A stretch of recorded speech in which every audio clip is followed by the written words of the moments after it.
Historically, the value that I've offered my clients as a seasoned mechanical engineer, 15 years in the auto industry, designing machinery and then product development for 6 or 8 years, research and development, skunk works kind of stuff, overseas manufacturing, trips to increase production. All that stuff is really kind of nuts and bolts and brick and mortar of sort of being a creative person in this world, trying to do product development. But right now, that's not where my strengths are. Where my strengths are right now is in helping people have an emotional experience with the products that they're designing. So how do we design features and attributes in the products that we're designing that actually resonate, that actually feel like a compelling story?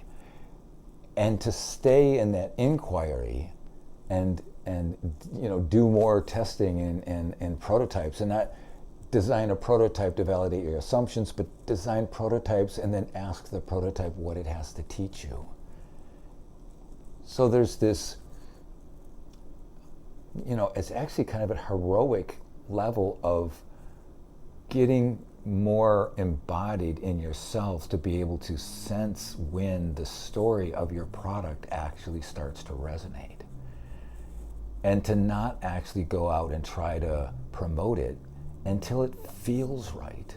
Because once it feels right, it all of a sudden takes on this momentum, and every word that comes out of your mouth makes sense because the story stacks up to a truthful reality that using the product actually creates. So many product development people focus on adding features and it's kind of like that classic argument, what's the difference between a Rolex watch and a Casio watch?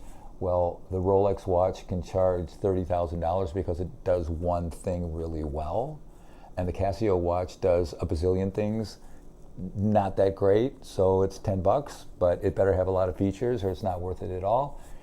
These are mindsets that we have to imbue on the products that we are developing. So the brand that emerges out of that isn't necessarily what we're putting onto the market, but it's what the market gives back to us when our product is resonating. It's how do we position the product in the market and let it speak for itself. That's where my strength is.